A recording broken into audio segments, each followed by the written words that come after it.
हरे कृष्णा।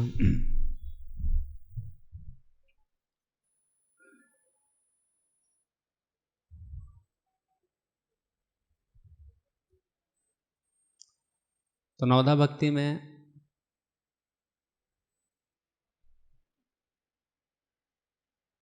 श्रवण भक्ति के आचार्य परीक्षित महाराज हैं। और जब परीक्षित महाराज को सुखदेव गोस्वामी गंगा नदी के किनारे 5 दिन की कथा संपन्न हो गई थी, छठे दिन सुखदेव गोस्वामी ने परीक्षित महाराज से कहा कि हे राजन, आपको भूख नहीं सता रही है? आज 5 दिन की कथा हो गई और आप ऐसे ही एक आसन में बैठ के कथा सुन रहे हैं। आप जिस अवस्था में हैं, इस अवस्था को प्राप्त करने के लिए बहुत तपस्या करनी पड़ती है। बड़े बड़े योगी भी इतना धैर्य नहीं रख पाते हैं, या योगियों को उस स्थिति में पहुंचने के लिए भी काफी लंबा साधना करना पड़ता है। और ऊपर से आप एक राजा थे, एक छत्र साम्राज्य था आपके पे। जस्ट 5 दिन पहले आपको श्राप मिला और आप आए और आपने कथा श्रवण चालू कर दिया, और आपको भूख नहीं सता रही है, निद्रा नहीं सता रही है, आपके शरीर में भी कोई विक्षोभ नहीं हो रहा है।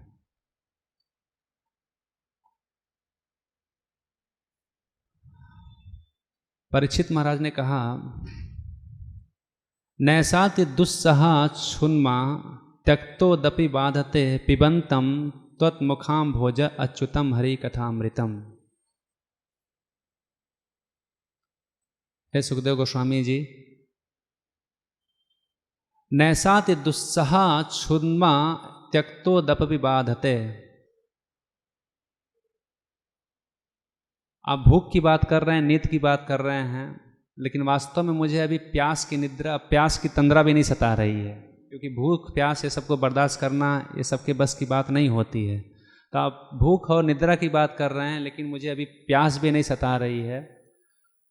वही परीक्षित महाराज हैं जो कुछ दिन पहले अभी जंगल में गए थे, शिकार कर रहे थे, और शिकार करते करते उनको थकान महसूस हुआ, उनको प्यास लग गई, और उनसे छोटा सा प्यास नहीं बर्दाश्त हुआ और एक ऋषि का अपमान कर बैठे। और आज यही परीक्षित महाराज 5 दिन से भूख और प्यास को सहन किए हुए हैं। तो परीक्षित महाराज कह रहे हैं कि हमको प्यास भी नहीं सता रही है। तो मानो सुखदेव गोस्वामी पूछ रहे हैं, क्यों, क्या हो गया ऐसा? 5 दिन में कौन सा परिवर्तन हो गया? तब परीक्षित महाराज कह रहे हैं, पिबंतम त्वन् मुखाम भोज अच्युतम हरि कथामृतम। ये जो आपके मुख से श्रीमद् भागवत की, भगवान हरि की कथा रूपी अमृत का पान कर रहा हूं मैं, जिसके कारण मुझे ये सब चीजें सता नहीं रही। कथा रूपी अमृत का पान करने का प्रभाव है। तो ऐसे सुखदेव गोस्वामी और परीक्षित महाराज के चरणों में प्रणाम करते हुए हम सभी भक्तों को प्रार्थना करनी चाहिए, क्योंकि संसार में जीवात्मा अनंत प्रकार की तृष्णाओं के साथ जन्म लेता है। बहुत प्रकार की तृष्णा है, बहुत प्रकार की प्यास है, और इसी की पूर्ति करने में जीवात्मा लगा हुआ है, जिसके कारण उसका भव प्रवाह भी बना हुआ है। जन्म मृत्यु के चक्कर में भी फंसे हुए हैं, क्योंकि अतृप्त कामनाओं की इच्छा की पूर्ति के लिए अनेक उद्यम करना पड़ता है संसार में, और जितना हम सकाम प्रकार का उद्यम करते हैं उतना हम इस जगत में फंसते जाते हैं। तो इसलिए यदि इस भव प्रवाह के चक्कर से मुक्त होना है तो सभी भक्तों को, जैसे कि सभी आचार्यों को कहना है कि भक्त का जो जीवन होता है वो भागवत होता है। भागवत के बगैर भक्तों का जीवन नहीं है। क्यों? क्योंकि भागवत पढ़ने में, भागवत सुनने में यदि हमारा रुचि हो गया, हमारी इच्छा विकसित हो गई, तो जरूर हम धीरे धीरे, जैसा कि हम डेली स्मरण करते हैं भागवत से पहले, नष्ट प्रायेषु अभद्रेषु नित्यम भागवत सेवया भगवती उत्तम श्लोके भक्तिर्भवती नैष्टुकी। कि जितने भी हमारे अनेक प्रकार के अनर्थ हैं, वासनाएं हैं, ये भागवत सुनने के द्वारा, ध्यानपूर्वक सुनने के द्वारा धीरे धीरे धीरे धीरे साफ हो जाएंगी और हम भगवान के प्रति हृदय के अंदर प्रेम विकसित कर लेंगे।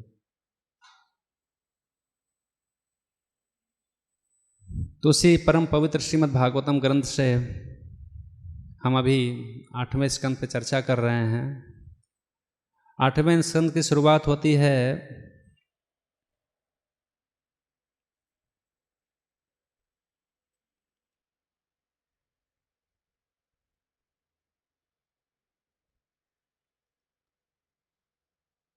मुख्य रूप से सुखदेव गोस्वामी के प्रवचन से। सुखदेव गोस्वामी राजा परीक्षित को मनवंतर के विषय में बता रहे हैं कि किस प्रकार जब मनवंतर चेंज होता है, जैसे कि हम जानते हैं कि ब्रह्मा जी के एक दिन में 14 मनु होते हैं, और जब मनु का कार्यकाल चेंज होता है तो कार्यकाल में क्या क्या चेंज होता है, कैसी स्थितियां बदलती हैं, इसका वर्णन प्रारंभ करते हैं। क्योंकि हर मनु के कार्यकाल में सभी देवताओं का पोस्ट चेंज हो जाता है। जैसे चुनाव होता है, चुनाव में जब पार्टी बदलती है, दूसरा पार्टी का नेता चुना जाता है, तो पूरा जितना भी मंत्रिमंडल होता है, पूरे विभाग चेंज हो जाते हैं, सबके मंत्री मिनिस्टर चेंज हो जाते हैं। उसी प्रकार मनवंतर में भी ऐसी स्थिति होती है, जब एक मनु का कार्यकाल बीतता है, दूसरे मनु कार्यकाल आता है, तो उसमें इंद्र का पोस्ट बदल जाता है, सप्तऋषि का पोस्ट बदल जाता है, और सभी देवी देवताओं का पोस्ट बदल जाता है ज़्यादातर। तो वही प्रसंग की शुभारंभ करते हैं सुखदेव गोस्वामी, जिसमें कहते हैं कि शंभु मनु, पहले शंभु मनु के विषय में बताते हैं, और शंभु मनु के शासन में भगवान विष्णु यज्ञपति के रूप में अवतार लेते हैं। और चूँकि इस भौतिक ब्रह्मांड की संरचना को चलाने के लिए सबसे बड़ा पोस्ट जो है वो ब्रह्मा जी का और इंद्र का है, सबसे बड़ा पोस्ट। और ब्रह्मा और इंद्र भी एक जीवात्मा हैं, लेकिन ये इतना बड़ा पोस्ट है क्योंकि ये पूरे ब्रह्मांड की संरचना कंट्रोलर वही लोग होते हैं, नियंत्रक हैं वो।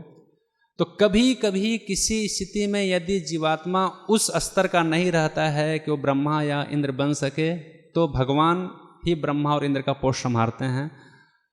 तो उस स्थिति में शंभु मनु के विषय में बता रहे कि जो शंभु मनु का कार्यकाल आया, उसमें भगवान ही ब्रह्मा और इंद्र का पोस्ट लिए। दूसरा मनवंतर आया स्वरोचिष मनु, जिसमें इंद्र का पद रोचन ने स्वीकार किया, तुलसी तथा अन्य लोग प्रधान देवता बने, और ऊर्ज स्तंभ आदि सप्तऋषि हुए। इसके बाद तीसरा मनु आया जो प्रियव्रत का पुत्र उत्तान बना, उत्तम तीसरे मनु के रूप में बने। और तीसरे मनु के शासन काल में वशिष्ठ के पुत्र ब्रह्म तथा अन्य पुत्र सप्तर्षि बने। सत्यगण, वेद श्रुतगण तथा भद्रगण देवता बने, और सत्यजीत को स्वर्ग का राजा इंद्र चुना गया। इसी प्रकार उत्तम का भाई जो तामस नाम से विख्यात था, चौथा मनु बना। और इस मनु के कार्यकाल में सत्यगण, हरिगण, वीरगण देवताओं में से थे। स्वर्ग का राजा इंद्र श्रीखित था। सप्तर्षि धाम के ऋषियों में जेतुर्धाम प्रमुख था। और इसी मनवंतर में भगवान विष्णु ने भी हरि मेधा की पत्नी हरिणी के गर्भ से जन्म लिया, और वे हरि कहलाए। हरि ने हाथियों के राजा एवं अपने भक्त गजेंद्र के मुख से छुड़ाया। वर्णन करते हुए जा रहे थे, और ज्यों ही सुखदेव गोस्वामी ने कहा हरि रित्या हृतो येना गजेंद्रो मोचितो ग्रहात, कि वही भगवान हरि ने हाथियों के राजा एवं अपने भक्त गजेंद्र को घड़ियाल के मुख से छुड़ाया।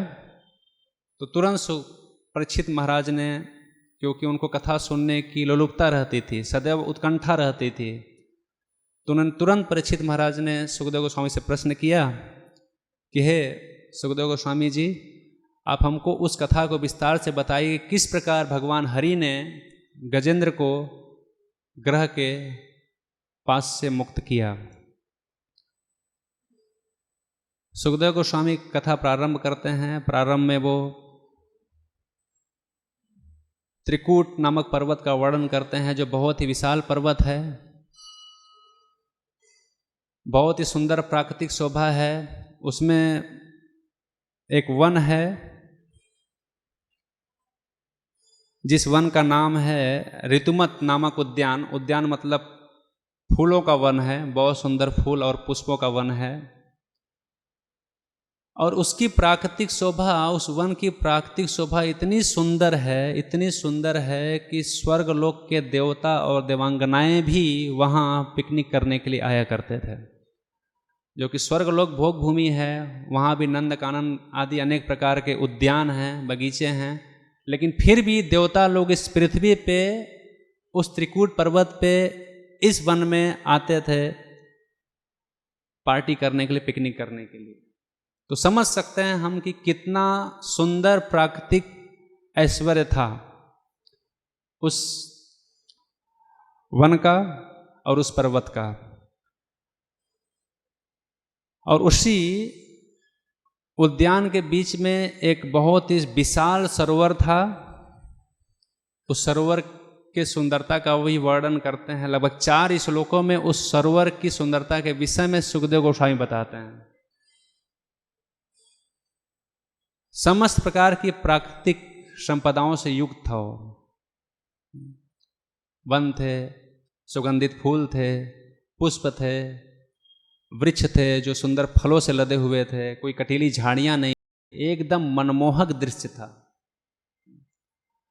और ऐसे वातावरण में एक गजेंद्र नाम का हाथी था, जो सभी हाथियों का नहीं, सिर्फ हाथियों का नहीं, उस जंगल का राजा था। जब गजेंद्र अपने परिवार के साथ चलता था जंगल में, तो जितने भी जंगल के हिंसक पशु या बड़े छोटे जो भी पशु होते थे, शेर, चीता, भालू, बंदर, हाँ, जितने भी जंगल के पशु होते थे, वो लोग लाइन से खड़े हो जाते थे और सब लोग हाथ जोड़ कर उनकी वंदना करते थे। जैसे एक राजा का, जब राजा चलता है तो सामान्य प्रजाजन उनकी स्तुति करते हैं, उसी प्रकार जब गजेंद्र रास्ते से चलते थे तो जंगल के सभी पशु उनकी शुक्रिया अदा करते थे, उनकी जय बोलते थे अपनी अपनी भाषाओं में, क्योंकि बहुत प्रभाव था, अथाह बल था, बहुत बड़ा परिवार था। गजेंद्र अर्थात राजा, हाथियों का राजा। ऐसे गजेंद्र को एक बार इच्छा हुई अपने परिवार के साथ, चूंकि वो सरोवर बहुत सुंदर था, उस सरोवर में अपने पत्नी, अपने बच्चे, अपने सगे संबंधियों के साथ गए। और जाने के बाद वहाँ पे उन्होंने क्रीड़ा प्रारंभ किया, खुद नहाए और अपने सुर से पानी लेकर अपने परिवारजनों के ऊपर फेंक रहे थे। एकदम भौतिक उन्माद था। किस स्तर का सुख ले रहे थे हम समझ नहीं सकते। कभी कभी गर्मी के दिन आ गया, अभी गर्मी के दिन में लोग जाएंगे पिकनिक मनाने, कोई लोनावाला जाएगा, कोई गोवा जाएगा, कहाँ कहाँ लोग जाएंगे अनेक अनेक प्रकार का पिकनिक मनाने के लिए। तो जस्ट वो जो टूर था गजेंद्र जी का, वो पिकनिक टूर था।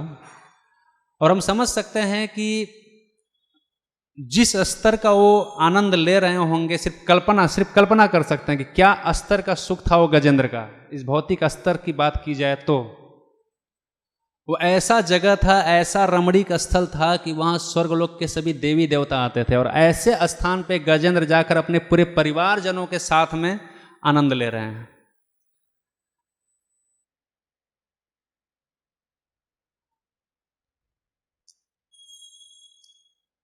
लेकिन जैसा कि इस भौतिक प्रकृति का स्वभाव है कि यहाँ का सुख, तथाकथित सुख भी दुख ही है, या बहुत ही टेम्परेरी, बहुत ही क्षणिक सुख है यहाँ का,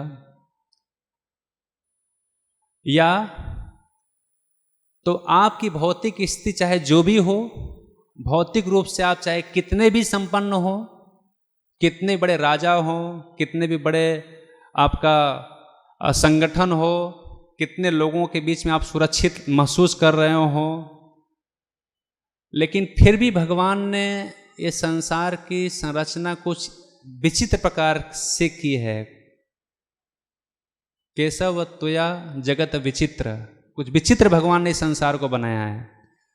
और सबसे बड़ी विचित्र चीज क्या है इस जगत में कि कभी भी किसी भी समय कुछ भी ऐसा घटित हो सकता है, जैसा कि इसके पहले वाले श्लोक में 31 नंबर श्लोक में एक शब्द आया था यदृक्षया। यदृक्षया मतलब भगवान की इच्छा से, उसमें हमारा कुछ प्लानिंग नहीं रहेगा, हमारा कुछ योजना नहीं रहेगा, लेकिन कुछ ऐसा अचानक आ जाएगा कि हम समझ ही नहीं सकते हैं कि अरे ऐसा क्यों हो गया, ऐसा कैसे हो गया। पृथु महाराज के प्रसंग में भी हम देखते हैं कि पृथु महाराज 99 अश्वमेध यज्ञ पूरा कर लिए हैं, एक अश्वमेध यज्ञ करना बाकी है। इंद्र डर गया, इंद्र ने पाखंड का रूप पकड़ा, साधु का रूप पकड़ा, और एक नहीं, दो नहीं, 3 बार उसने अश्वमेध यज्ञ का घोड़ा चुराया। अंत में परीक्षित पृथु महाराज उठ गए और उन्होंने प्रण किया कि अभी मैं इंद्र को जान से मार दूंगा। और वो मार सकते थे, क्योंकि पृथु महाराज कोई सामान्य व्यक्ति नहीं थे, कोई सामान्य राजा नहीं थे, साक्षात भगवान के ही अंश थे, साक्षात भगवान के ही अंश थे। और उठे मारने के लिए, तब तक वहां ब्रह्मा जी आए और ब्रह्मा जी ने कहा कि ये पाप काम आप मत करो, क्योंकि आप चाह के भी इंद्र को नहीं मार सकते हो, आप प्रयास करके भी इंद्र को नहीं मार सकते हो, ऐसी विचारधारा का आप त्याग कर दो। मैं आपको जो सजेशन दे रहा हूं उसको मानो। मेरा सुझाव क्या है, तो ब्रह्मा जी का एक बहुत अच्छा सुझाव है जो ब्रह्मा जी सुझाव दे रहे हैं पृथु महाराज को। ब्रह्मा जी कह रहे हैं, मास्मिन महाराज कृथा स्म चिंता निशा मया स्म त्वः आत्मतात्मा यद्रियात यतो दैव हतम नुकर्तु मनो अतिरुष्टम विसते तमो अंधम। ब्रह्मा जी कहते हैं, हे राजन, दैवी व्यवधानों के कारण उचित ऋषि से आपके यज्ञ संपन्न न होने पर आप तनिक भी क्षुब्ध तथा चिंतित न हो। निसंदेह आप बहुत ही अच्छा काम कर रहे हैं, राजा है, राजा काम यज्ञ करना, नो प्रॉब्लम। अपनी तरीके से आप बहुत ही अच्छा काम कर रहे हैं, निसंदेह, इसमें कोई डाउट नहीं कि आप कोई गलत काम कर रहे हैं। लेकिन कृपया मेरे वचनों को अति आदर भाव से ग्रहण करें, लेकिन जो मैं कह रहा हूं उसको भी ध्यान से सुनिए। मैं ये नहीं कह रहा हूं कि आप गलत काम कर रहे हैं, बहुत ही अच्छा काम कर रहे हैं, लेकिन मेरा एक सुझाव है और जो मैं सुझाव दे रहा हूं उसको भी आप ध्यान से सुनिए। क्या सुझाव है? सदैव स्मरण रखें कि प्रारब्ध से जो कुछ घटित होता है उसके लिए हमें अधिक दुखी नहीं होना चाहिए। प्रारब्ध मतलब यदृक्षया, जो हम नहीं चाहते हैं, हमारा कोई योजना नहीं रहता है, हमारा कोई प्लानिंग नहीं रहता है, हाँ, और एक कहीं भी किसी व्यवस्था में किसी के साथ भी हो सकता है, उसको बोलते हैं प्रारब्ध, दैवी आपदा, और वो हमारे कंट्रोल से बाहर है, उस पर हमारा कोई कंट्रोल नहीं है, कोई नियंत्रक नहीं है, कभी भी किसी भी समय कुछ भी हो सकता है। तो ब्रह्मा जी कह रहे हैं कि सदैव स्मरण रखें कि प्रारब्ध से जो कुछ घटित होता है उसके लिए हमें अधिक दुखी नहीं होना चाहिए, और न ही जब हमारे जीवन में कुछ ऐसी समस्याएं, कुछ ऐसी विपत्तियां आ जाती हैं जो हम नहीं चाहते हैं, तो उस पर विजय पाने का प्रयास भी नहीं करना चाहिए। जैसे महाभारत का युद्ध खत्म हो गया, महाभारत युद्ध से पहले अर्जुन को शौक हुआ था मैं युद्ध नहीं करूंगा। भगवान ने गीता का उपदेश दिया, ठीक है आप जैसा बोल रहे हैं वैसा करूंगा, युद्ध करूंगा। अर्जुन का मोह दूर हुआ, अर्जुन ने युद्ध किया और विजय हुआ। तो महाभारत युद्ध से पहले अर्जुन को मोह हुआ और महाभारत युद्ध के बाद युधिष्ठिर को मोह हो गया कि मैं राजा नहीं बनूंगा। राजा बनाने के लिए सब कुछ हुआ, लेकिन जब समय आया तो बोले मैं राजा नहीं बनूंगा। क्यों? क्योंकि मेरे कारण, सिर्फ मुझे राजा बनाने के कारण कि मैं राजगद्दी पे बैठ जाऊं, इतनी बड़ी नृशंस हत्या हुई, निर्दोष लोगों को मारा गया, सिर्फ मुझे राजा बनाने के कारण। ये जो राज्य है पूरा खून से सना हुआ है, अपने लोगों का ही खून है, मैं नहीं कर सकता, ऐसा पाप का बोझ मैं नहीं उठा सकता हूं, मैं अभी जंगल में चले जाता हूं, मैं राज्य नहीं संभालूंगा। और अर्जुन को तो भगवान ने समझाया। परम पूज्य राधा गोविंद गोस्वामी महाराज कहते हैं कि युधिष्ठिर महाराज को समझाने का सेमिनार चलता था। ठीक, अभी ये गुरु, अभी ये देवता, अभी ये ऋषि, अभी ये महर्षि, सब लोग जा जाकर समझाते थे कि आपने गलत कुछ भी नहीं किया है। ये जो युद्ध था अधर्म के खिलाफ युद्ध था, लेकिन फिर भी युधिष्ठिर महाराज साक्षात धर्म के प्रतीक थे। अपने लोग, अपने घर के लोग, तो उनको अच्छा नहीं लग रहा था।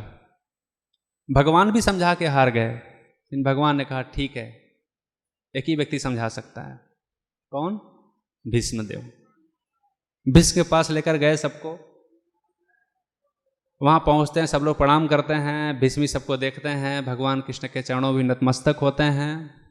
बहुत लंबी वार्ता है उसमें। और उसमें जब भीष्मदेव जी कुंती महारानी को देखते हैं, तो कुंती महारानी को देखकर भीष्मदेव जी कहते हैं, यत्र धर्म सुतो राजा गदार पाणी विकोदरः कृष्णो अस्त्रि गांडीवम चापम श्रुहित कृष्णस्ततो विपत।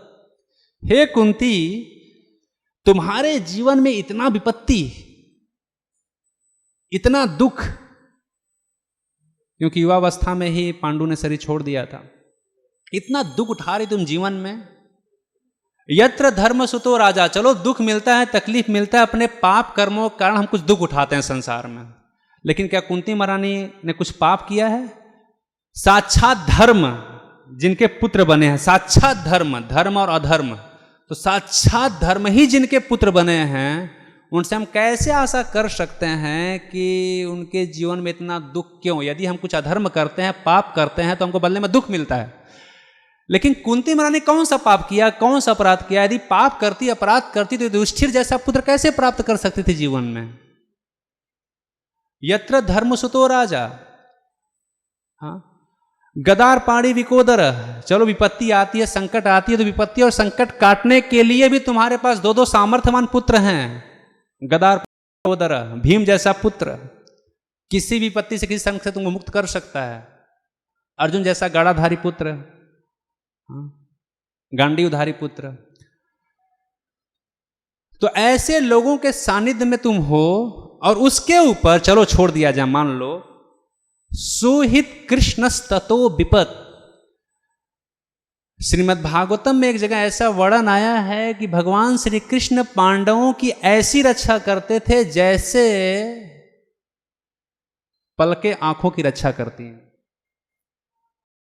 पलके आंखों की रक्षा करती है। इसी प्रकार भगवान की पूरी योजना, भगवान का पूरा प्लान पांडवों की रक्षा करने में लगा रहता था। इस प्रकार रक्षा करते थे भगवान। और इतना कुछ होते हुए भी जो तुम्हारे सबसे बड़े शुभचिंतक है, वो भी तुम्हारे साथ में हर समय रह रहे हैं, तुम्हारे दुख सुख के साथी बने हुए हैं। और इतना होने के बावजूद भी ततो विपत, तुम्हारे जीवन में इतना दुख। अर्थात हम भक्ति कर रहे हैं, कुछ भी बहुत बड़ा नेक काम कर रहे हैं, तो हम आशा करते हैं कि हमारे जीवन में ऐसा नहीं होना चाहिए। हम तो भगवान की शरण में हैं, हम भगवान का माला जप कर रहे हैं, डेली मंदिर आ रहे हैं, डेली पूजा कर रहे हैं, ये कर रहे हैं, वो कर रहे हैं, दान दे रहे हैं, पूर्ण कर्म ही कर रहे हैं, लेकिन फिर भी कुछ ऐसी चीजें हैं जगत में जो कि हमारे हाथ से बाहर हैं। भगवान करना चाहते हैं वही चीज आगे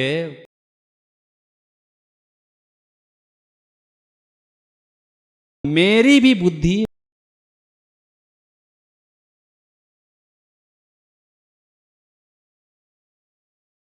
इसमें देखो बोल रहे हैं,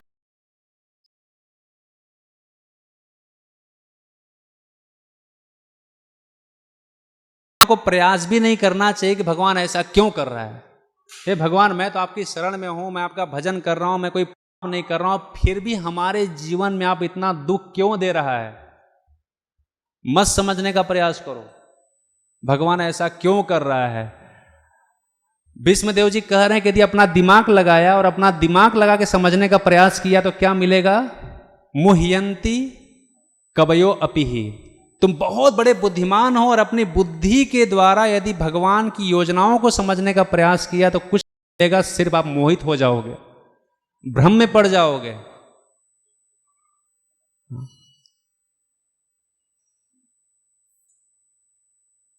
इसलिए भक्ति का क्या नाम है? प्रभुपाद जी कहते भक्ति मतलब क्या? भक्ति मतलब अवश्य रक्षिबे कृष्ण विश्वास पालन। भक्ति मतलब भगवान कृष्ण किसी भी अवस्था में रक्षा करेंगे, इसी का नाम भक्ति है। हाँ, अवश्य रक्षिबे कृष्ण विश्वास पालन। भगवान कृष्ण हमारी किसी भी अवस्था में रक्षा करेंगे और इस विश्वास की रक्षा करना ये भक्तों की जिम्मेदारी है। इस विश्वास से हमको टूटना नहीं चाहिए। किसी भी अवस्था में भगवान हमें रक्षा करेंगे। अभी हम भक्ति कर रहे हैं, भगवान ने हमें रक्षा नहीं किया, नहीं, हमारा काम यह है कि इस विश्वास को नहीं टूटने देना है। और हम देख सकते हैं पांडवों के जीवन में, भक्तों के जीवन में, आप भक्तों का ही जीवन ले लिया जाए, किसी भी भक्त का जीवन ले लो, आप ध्रुव का ले लो, प्रहलाद का ले लो, हाँ, सुदामा जी का ले लो, हाँ, दुख का पहाड़ लगा हुआ है, लेकिन भक्तों के आदर्श से हमको एक ही चीज सीखने को मिले, क्योंकि भगवान का हर किसी चीज के पीछे भगवान की कुछ न कुछ चीजें योजना है।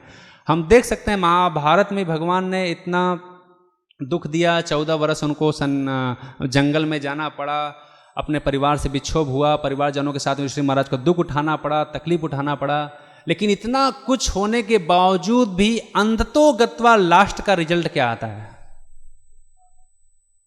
तो भगवान गीता में बोलते हैं कि न मैं भक्त्या पश्यति, कि मैं अपने भक्तों का किसी भी अवस्था में नाश नहीं होने दूंगा।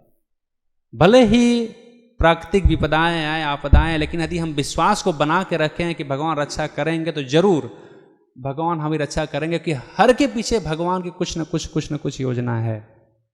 हर स्थिति के पीछे, हर परिस्थिति पे भगवान का कुछ प्लानिंग है, और उस प्लानिंग को समझने का प्रयास मत करो। भगवान का क्या प्लानिंग है, किस तरीके से आपको शुद्ध करना चाहते हैं, किस तरीके से आपको मुक्त करना चाहते हैं, भगवान का क्या योजना है, हाँ, या किस प्रकार से भगवान क्या करना चाहते हैं,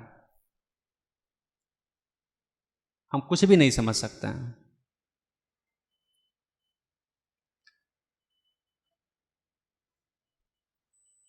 उसी प्रकार गजेंद्र के जीवन में कुछ ऐसा ही आया।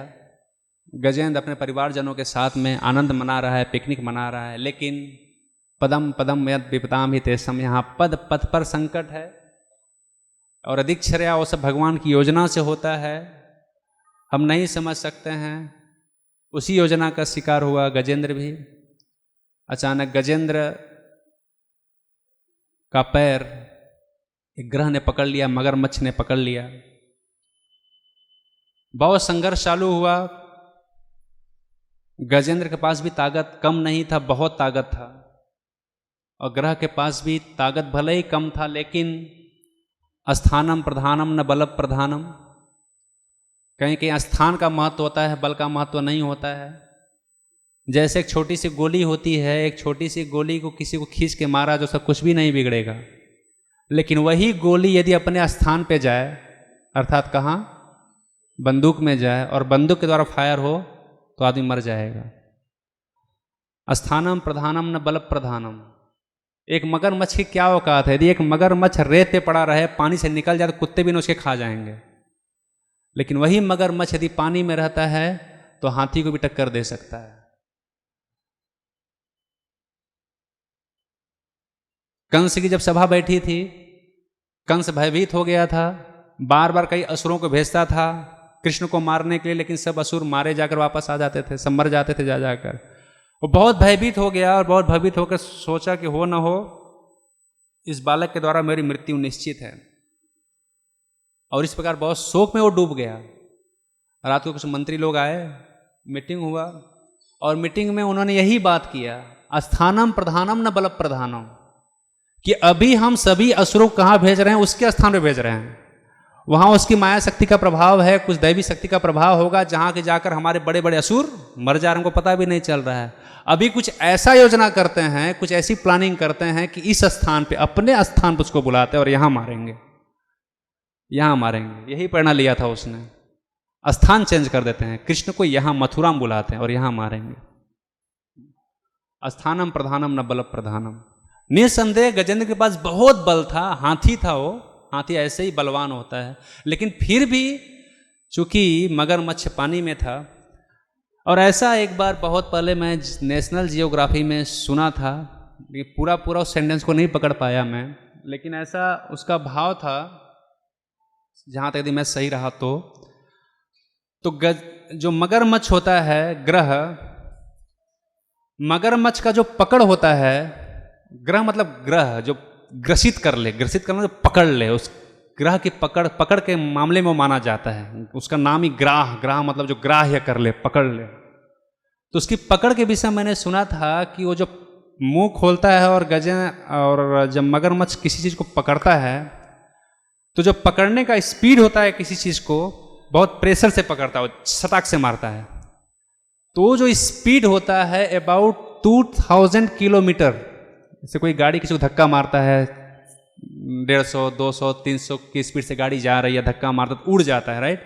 उसी प्रकार वो जो स्पीड होता है उसके जबड़े का पकड़ने का स्पीड जो होता है लगभग 2000 किलोमीटर के स्पीड में आता है जबड़ा, खटाक से 1 सेकंड के अंदर पकड़ता है। और जो पकड़ उसकी होती है, जब किसी को पकड़ता है तो उसका जबड़ा पूरा धंस जाता है, वो जीव के अंदर पूरा धंस जाता है। और कितना भी बलवान जीव क्यों ना हो, लेकिन इतना करंट सा लगता है, तुरंत 1 सेकंड भी सोचने का अवसर नहीं मिलेगा, इतना स्पीड होता है उसमें कि सोचने का अवसर ही नहीं देगा वो। और जब उसकी पकड़ में कोई चीज आता है तो इतना तीव्र गति से वो प्रेशर आता है कि कितना भी बलशाली जीव क्यों ना हो, लेकिन उस समय की जो पीड़ा है, उसकी अथाह पीड़ा, एक झटके में इतना अथाह पीड़ा मिलता है कि उस पीड़े के कारण, कष्ट के कारण वो जीव टूट जाता है, तुरंत टूट जाता है। और इसलिए वो उसका दिमाग नहीं काम करता है। इनका भी ऐसे संघर्ष चला। गजेंद्र बहुत बलशाली थे, 1-2 बार तक वो खींच कर लेकर आ भी गए थे वो बाहर तक, लेकिन फिर भी इतना तकलीफ था, इतना दर्द था उनको कि उस दर्द के कारण लड़ नहीं पा रहे थे। सिर्फ पीड़ा के कारण, शक्ति के मामले में कमी नहीं था, वो खींच सकते थे, रेत तक खींच कर लेकर आए भी थे शुरुआत में, जब उनके बल का तेज था, जब उनका बल पूरा लगा हुआ था तो उस स्पीड में खींच कर लेकर आए थे, लेकिन फिर भी बाहर तक नहीं ले पाए क्योंकि बहुत तकलीफ था, पैर में पूरा पकड़ लिया था, पूरे जबड़ा धंस गया था पैर में और निकल नहीं पाए। फिर धीरे धीरे धीरे धीरे, जो कि पानी का जंतु है, और वो गजेंद्र को वापस अंदर लिया। जब शुरुआत में आए थे गजेंद्र जी, उनकी पत्नी थी, उनके बच्चे थे, उनके सगे संबंधी सभी लोग थे, लेकिन अभी साथ में कोई नहीं है, सब लोग दूर खड़े हो गए। और बहुत ही निराशाजनक स्थिति में रोते हुए भावनाओं से गजेंद्र ने अपने परिवारजनों की तरफ देखा। इसके पहले वाला श्लोक का यही भाव था, बहुत ही करुण भाव में रोते हुए दृष्टि में अपने संबंधी जनों को देखा और उनको जीवन में वैराग्य आया, देखकर वैराग्य आया, वैराग्य उनके जीवन में आया कि मैं इन लोगों के बीच में था, इन लोगों के बीच में रह के इन लोगों को आनंद देता था, उनके लिए ही हमारा जीवन होता था। जब मैं कहीं भी जाता था इन लोगों को साथ में लेकर जाता था, साथ में हमारी सभी योजनाएं बनती थी, साथ में हम लोग आनंद लेते थे, साथ में खाते थे, साथ में पीते थे, साथ में बैठते थे, साथ में घूमते थे, साथ में पिकनिक करने के लिए आए।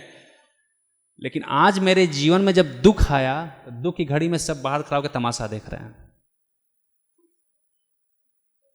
कोई हमारा हेल्प करने के लिए नहीं आ रहा। और कोई क्या हेल्प कर सकता है, कोई किसी की क्या सहायता कर सकता है इस जगत में? कोई किसी की सहायता नहीं कर सकता है। सत्य तो यह है। भगवान कृष्ण, युधिष्ठिर महाराज को राज्य मिल गया और इसके बाद भगवान कृष्ण द्वारका जाने की तैयारी कर रहे थे, रथ पर बैठे हुए थे, पांडवगढ़ और कुंती महारानी रथ को पूरा घेर कर खड़े थे। भगवान कृष्ण ज्यों ही रथ से जाने की तैयारी कर रहे थे, उसी समय उन्होंने देखा कि महल के द्वार से उत्तरा, जो अभिमन्यु की पत्नी थी, बहुत ही भयभीत अवस्था में दौड़ते हुए भागकर आ रही है।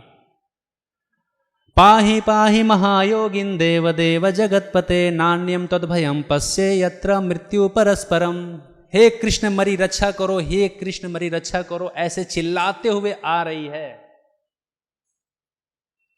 देव देव जगत पते, हे देवताओं के देवता, हे जगत के पिता, हे जगत के पालन करता, मेरी रक्षा करो, मेरी रक्षा करो, मेरी रक्षा करो। भगवान कृष्ण मानो पूछते हैं कि अरे तुम्हारे घर में तुम्हारे ससुर हैं, युधिष्ठिर महाराज हैं, अर्जुन हैं, भीम हैं, इतने बड़े बड़े यशस्वी लोग पड़े हैं, और अपने घर के, क्योंकि कभी भी हमारे घर में कुछ भी विपत्ति आता है तो पहले अपने घर वालों से शेयर करते हैं, अपने घर वालों से आशा करते हैं कि हमारी रक्षा करेगा, थोड़ी बाहर वालों को हम चिल्लाते हैं, राइट। तो मानो भगवान कृष्ण कह रहे हैं कि आपके घर में इतने लोग पड़े हैं और एक पुकार पे, एक कष्ट पे सब लोग तुम्हारी सहायता करने को तैयार हो जाएंगे, राइट।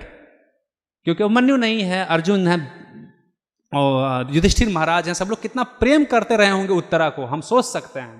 तो मानो भगवान यही बोल रहे हैं कि तुम्हारे एक शब्द पे तुम्हारा सब लोग कष्ट हरने को तैयार हो जाएंगे, तो तुम मुझे क्यों पुकार रही हो? पाही पाही महायोगी, देव देव जगत पते, मुझे क्यों पहले पुकार रही हो?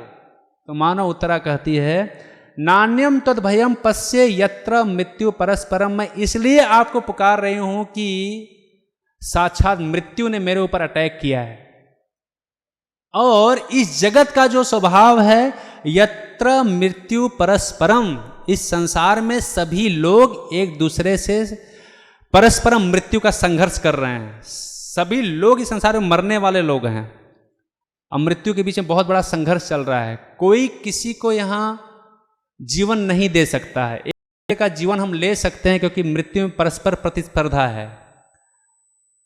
कोई मरना नहीं चाहता इस संसार में। यत्र मृत्यु परस्परम, तो इस जगत का यह स्वभाव है कि हम एक दूसरे को मार तो सकते हैं, लेकिन जीवन कोई किसी को नहीं दे सकता है। और अभी मेरी स्थिति है कि मैं मरने वाली हूं, कोई ऐसा चीज आ रहा है जो मुझे और मेरे गर्भ से जला रहा है। बहुत ही तकलीफ है कि मैं मरने ही वाला हूं, और मुझे मेरी चिंता नहीं, चलो मैं मर जाऊं, लेकिन मेरे गर्भ की रक्षा मैं करनी चाहती हूं। मेरे गर्भ संकट में, मेरा गर्भ मरने वाला है, और कोई नहीं बचा सकता है, कोई नहीं बचा सकता है इस संसार में मृत्यु से। एक दूसरे को मृत्यु लोग दे सकते हैं, लेकिन किसी कोई जीवन नहीं दे सकता। सत्य घटना, एक बार एक झील में एक परिवार के लोग, फैमिली के लोग बैठकर एक नाव में यात्रा कर रहे थे, जा रहे थे। बहुत ही सुंदर माहौल था, छोटा सा बच्चा नाव में था, और वो नाव से पैर नीचे लटका के बैठा था। परिवार के लोग सब लोग बैठे थे, और उस बच्चे ने पैर से, नाव से पैर नीचे रख दिया था, और ऐसे ही लोग जा रहे थे घूमते हुए। अचानक एक मगरमच्छ ने उस बच्चे का पैर पकड़ लिया। एकदम अलग माहौल था, लेकिन फिर भी दृश्य जैसा कि हम वर्णन कर रहे हैं, कभी भी इमेजिन नहीं कर सकते आप कि क्या कब क्या हो जाएगा इस जीवन में, हम सोच नहीं सकते हैं। उस लड़के का एक मगरमच्छ ने आकर पैर पकड़ लिया, अचानक हलचल मच गया, पूरा माहौल चेंज हो गया। अभी उसकी माँ, उसके पिताजी भी थे। माँ ने लड़के को पकड़ लिया। नाविक ने कहा कि अभी हमारे पास दो विकल्प है, और समय भी सिर्फ 5 से 10 सेकंड है। दो विकल्प क्या है? पहला विकल्प है कि लड़के का पैर काटना पड़ेगा, ताकि जितना पार्ट वो पकड़ा है, लड़के का पैर काटा तो वो निकल जाएगा, या तो इस लड़के को पानी में फेंकना पड़ेगा। बहुत कम समय है। उसने अनाउंस किया। नहीं तो क्या होगा? बोला कि ये मगरमच्छ पूरे नाव को पलटी मार देगा, क्योंकि जोर लगाएगा, खींचेगा, और नाव का बैलेंस बिगड़ेगा, सब लोग जाएंगे, कोई नहीं बचेगा। इतना ही जब सब लोगों ने सुना, सब सगे संबंधी पूरे परिवार के लोग ही बैठे थे। माता का हृदय था, पुत्र को कैसे छोड़ सकती है, लेकिन जितने भी रिश्तेदार थे, सगे संबंधी, सब लोग उठे, उसके माता पिता को जबरदस्ती पकड़ा, क्योंकि काटने कोई शस्त्र नहीं था। पैर को कैसे काटे? हो नहीं काट सकते हैं। सब लोगों ने पकड़ा, और पकड़ने के बाद हरे कृष्णा फेंक दिया। क्या कर सकते हैं?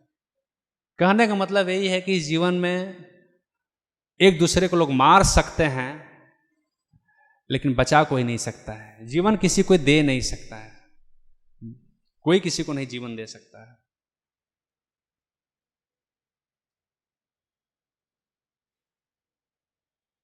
यही बात उत्तरा ने भी कहा।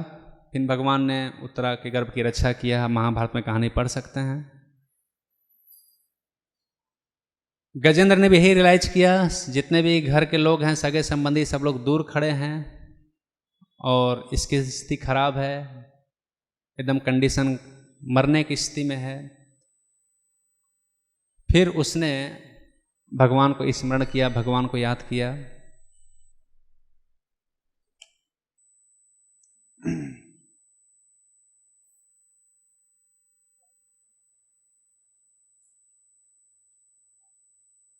तो ये जगत का स्वभाव है, पदम पदम यद विपदाम हितेषाम, कि संसार में पद पद पर संकट है, पद पद पर विकटती है। वास्तव में गजेंद्र की कहानी नहीं है, ये हर व्यक्ति के जीवन की कहानी है। हम सभी लोग एक दृष्टिकोण से गजेंद्र की स्थिति में ही हैं। जो लोग बॉम्बे में रहते होंगे, अरबपति खरबपति करोड़पति होंगे, बंगला होगा, गाड़ी होगा, पत्नी होंगे, बच्चे होंगे, सभी भौतिक भोग का ऐश्वर्य का सामग्री होगा, और उसके बीच में उनको लगता होगा कि बस हम कंट्रोलर हैं, हम मालिक हैं, हमको जीवन में सब कुछ मिल गया, और इस भ्रम में, इस इल्यूजन में रहते हुए संसार में जीवन जी रहे होंगे या जीते होंगे। ऐसे ही हजारों हजारों लोग संसार में ऐसे ही जीवन जीते होंगे। लेकिन जीवन का यथार्थ सत्य ये है कि मत लिप्त हो, क्योंकि जिस अवस्था में हम रह रहे हैं, जहां रह रहे हैं, वो सब कभी भी कुछ भी पलक झपकते ही सब चेंज हो जाएगा, हमको पता भी नहीं चलेगा। अरे ऐसा कैसे हो गया? हाँ, कभी भी कुछ भी हो सकता है। इसलिए किसी भी अवस्था में हमारे जीवन का कर्तव्य है कि चाहे स्थिति सही हो चाहे बुरी हो, वास्तव में कोई भी स्थिति सही नहीं है। इसलिए किसी भी अवस्था में हमको भगवान की शरण ग्रहण करनी चाहिए, यदि हम प्रॉपर प्रोटेक्शन चाहते हैं तो, प्रॉपर रक्षा चाहते हैं तो, क्योंकि भगवान सबसे बड़े शुभचिंतक हैं। वक्त आने पर सब लोग सबका साथ छोड़ सकते हैं और छोड़ देते हैं।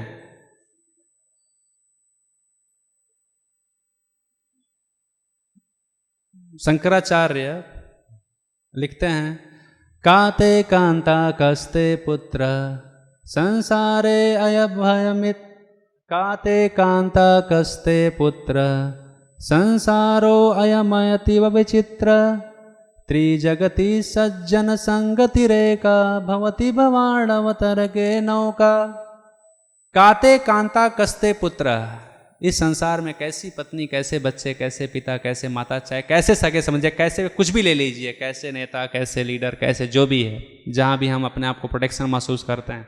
काते कांता कस्ते पुत्र संसारे अयमयति विचित्र। हाँ, कैसा पुत्र, कैसे माता, कैसे पिता। अरे ये संसार बहुत ही विचित्र है। क्या है? ये संसार बहुत ही विचित्र है।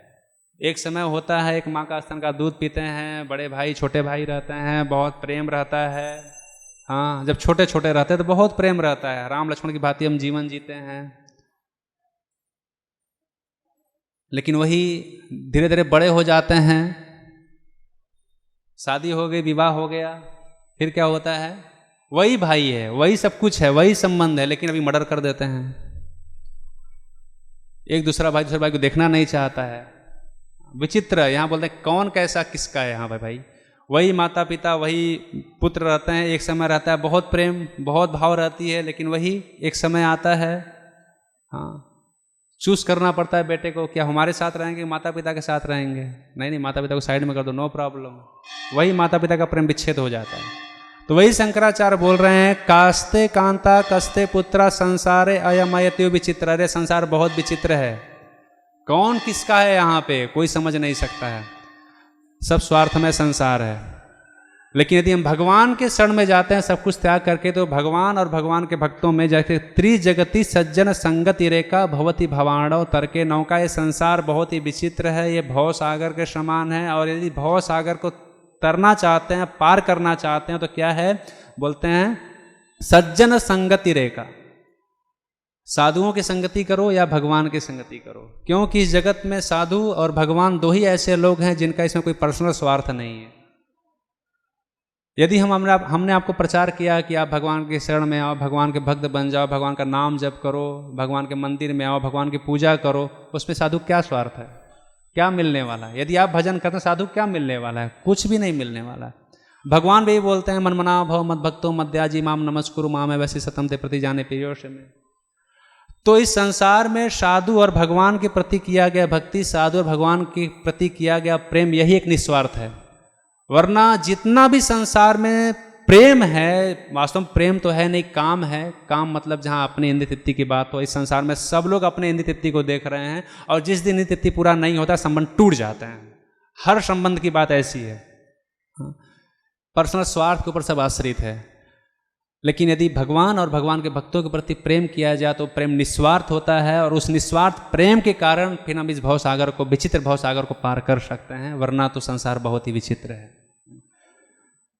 माम कुरु धन जन यौवन गर्व हरति निमेषात् काल सर्वं मायामयमिदम् अखिलं नीत्वा ब्रह्म पदम त्वं प्रविश विदित्वा।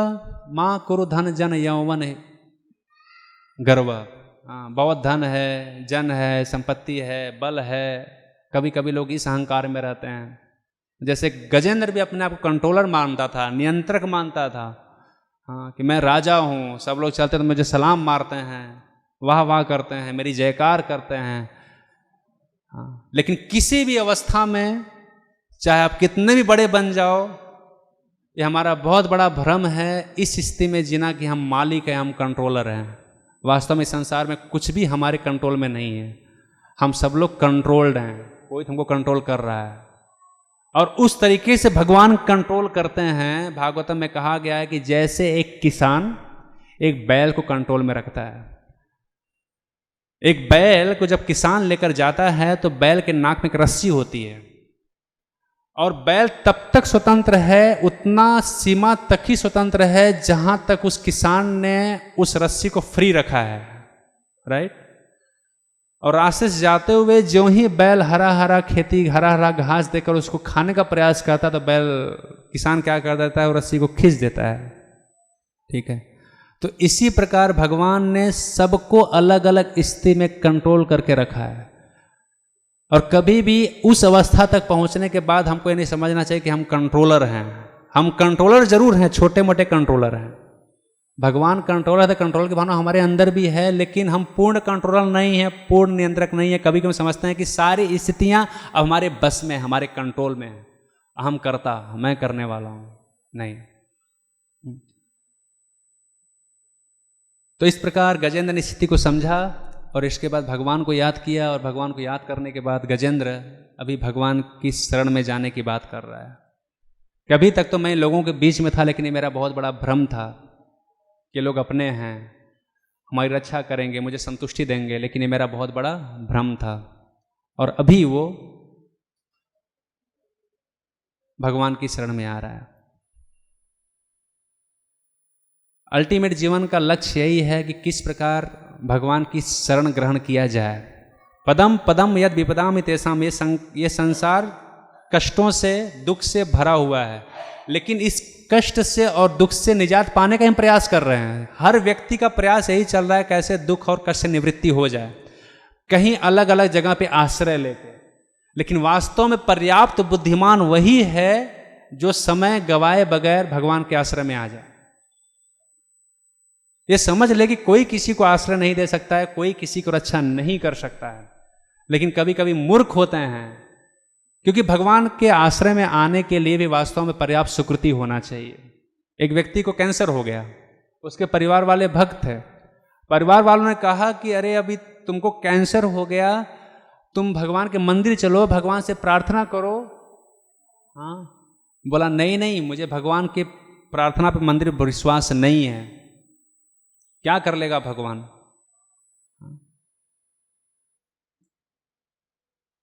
हमको किस पे भरोसा है? हमने जो करोड़ रुपया बैंक में रखा है उस पे भरोसा है कि मैं जाऊंगा डॉक्टर के पास, पैसा फेंकूंगा और ठीक हो जाऊंगा, उस पे हमको ज्यादा भरोसा है। मंदिर में जाने से क्या ठीक हो जाएगा? ज्यादातर नास्तिक प्रवृत्ति के लोग ऐसे ही होते हैं, ज्यादातर लोग ऐसे ही होते हैं। लेकिन भक्त जो होते हैं वो भगवान पे भरोसा करते हैं, भगवान पे विश्वास करते हैं किसी भी स्थिति में। क्योंकि ठीक है, हमको उद्यम करना चाहिए, हमको प्रयास करना चाहिए, प्रयास और प्रार्थना दोनों साथ में चलनी चाहिए। क्योंकि सिर्फ हमारे उद्यम में, सिर्फ हमारे प्रयास में सब कुछ नहीं हो सकता है। क्योंकि भगवान यूं आपका करोड़ रुपया उड़ा सकते हैं, यूं खत्म हो जाएगा, पता भी नहीं चलेगा। हाँ। एक बार भक्त है इस्कॉन में, और बहुत ही खराब बैकग्राउंड से आए थे, प्रभुपाद जी के सानिध्य में आए, अच्छा भक्ति प्रारंभ किया, बहुत ही अच्छे भक्त बन गए, लेकिन कुछ कारणवश वो पुनः इस्कॉन से चले गए और जो भी पाप प्रवृत्ति थी, 4 नियम 4 रूल्स एंड रेगुलेशन पूरा तोड़ दिया और पूरे पाप वृत्ति में लग गए, पाप करने लगे। प्रभुपाद जी की बात पता चली कि ऐसे जो आपका एक शिष्य था, अभी ऐसी इसकी स्थिति, वो बाहर में ऐसा ऐसा कर रहा है। प्रभुपाद जी ने उस भक्त को एक लेटर लिखा। लेटर क्या लिखा? इंग्लिश में लेटर है। Srila Prabhupada wrote to that devotee. Prabhupada ji उस भक्त को लेटर लिखे, because you have one time chanted the name of Krishna sincerely, you will not able to remain in Maya for a long time. Krishna will eventually drag you back. चूंकि आपने कृष्ण का प्रसाद खाया है, कृष्ण का नाम जप किया है, कृष्ण का दर्शन किया है, कृष्ण के भक्तों के साथ नाचा है, गाया है, तो भगवान आपको माया में बहुत लंबे समय तक नहीं रहने देगा। वो आपको माया से खींच लेगा। देखना आप, इसलिए भगवान की शरण करना चाहिए। कितना प्रोटेक्शन है इसमें, कितना प्रोटेक्शन है। और धीरे धीरे क्या हुआ, कुछ समय बीता, वो भक्त संसार में रहा और उसको ब्लड कैंसर हो गया और डॉक्टर ने कहा कि आपके पास टाइम सिर्फ 6 महीने। ब्लड कैंसर में बहुत तकलीफ होता है, पूरे शरीर में तकलीफ, कष्ट हो गया और 6 महीने सिर्फ समय बचा है। और चूंकि 6 महीना समय बचा है, रिजेक्ट माल हो गया है, तो जितने भी उनके आसपास आजू बाजू वाले फिर धीरे धीरे रिजेक्ट करने लगे, उनको छोड़ने लगे। दिखावा का प्रेम, दिखावा का प्रेम, हाँ बैठना उठना बातें करना चित करना, लेकिन सबको मालूम है कि 6 महीने का आदमी है, तो जो घनिष्ठ संबंध था वो छूट चुका था सबका। और उन्होंने भी इस चीज को रियलाइज किया कि अभी कोई मुझसे वास्तविक प्रेम नहीं कर रहा है, क्योंकि मैं भी खुद जाने वाला हूं। अरे अपना खुद का शरीर भी हमसे प्रेम नहीं कर रहा है, जिसके लिए मैंने इतना सोचा। और अचानक उनको क्लिक हो गया, कौन सा? ये प्रभुपाद जी के शब्द कि कृष्ण आपको नहीं छोड़ेगा। चूंकि कुछ समय तक उन्होंने संगति किया था, कुछ स्वीकृति बनी थी, जिसके कारण, जैसा कि गजेंद्र के जीवन में हम देखते हैं, दुख सबको मिलता है संसार में, दुख बहुत लोग, सब लोग दुखी हैं, लेकिन कितने लोग भगवान की शरण में आते हैं? वास्तव में भगवान की शरण में वही आएगा जिसके जीवन में कुछ बैलेंस इकट्ठा है, स्वीकृति इकट्ठा है। ऐसाम त्वंत गतम पापम जनानाम पुण्य कर्मणाम ते द्वंद्व मोह विनुर्मुक्ता भजन्ते माम दृढ़व्रता। कुछ न कुछ जीवन में स्वीकृति होनी चाहिए, ऐसे सब लोग नहीं आ जाएंगे। गजेंद्र के जीवन में स्वीकृति था, देख सकते हैं। गजेंद्र राजा था, इंद्रदुम्न महाराज, इंद्रदुम्न नाम का राजा था पिछले जन्म में, और उसने अगस्त्य मुनि एक बार आए और राजा एकदम अच्छा भक्त था। सोचिए इतना पावरफुल भक्त था, वो समाधि में था, बैठ के भगवान का चिंतन कर रहा था। अगस्त्य मुनि आया, उसको पता नहीं चला, उस स्तर का भक्त था। और अगस्त्य मुनि ने श्राप दे दिया कि एक ऋषि आया, एक मुनि आया, एक साधु आया, तुम स्वागत नहीं करा, तुम ढोंग कर रहा है, ऐसे हाथी की तरह खड़ा है, बैठा है, देख नहीं रहा है, जा तुम हाथी बन जा। हरे कृष्णा, नो प्रॉब्लम। भक्त का गुण क्या है? चतुर्वेद बोलते हैं सहनशीलता, किसी भी स्थिति में सहनशीलता। उसे सहन किया। वो बोल सकता था अरे मैं तो भगवान का चिंतन कर रहा था, मैं तो भजन कर रहा था, आप ऐसे कैसे श्राप दे सकते हैं? नहीं।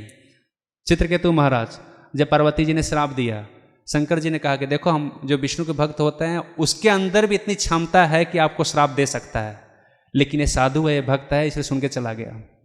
और उसके अंदर भगवान कृपा निहित होती है।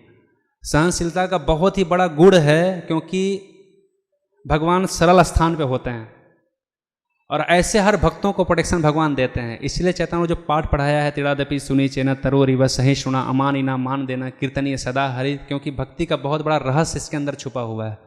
गजेंद्र बोला ठीक है, नो प्रॉब्लम, राजा बन गए, लेकिन वो भक्त थे, अज्ञात सुकृति इकट्ठा थी, इसलिए लास्ट मोमेंट पे आके किया, भगवान ने पूरा फायदा दे दिया।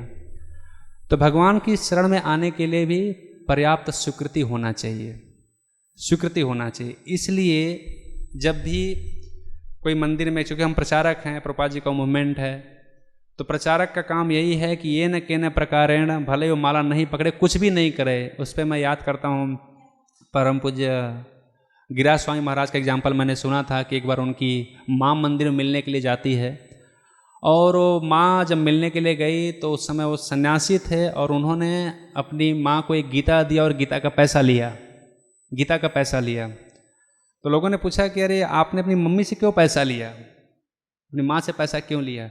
तो गिरिराज महाराज बोलते हैं कि ये हमारी माँ का ज्ञान स्फूर्ति का अकाउंट है, ये जो पैसा आया है उसके लिए ज्ञान स्फूर्ति का काम करेगा। यदि लेके चली जाती तो उतना पावरफुल स्वीकृति नहीं बनता।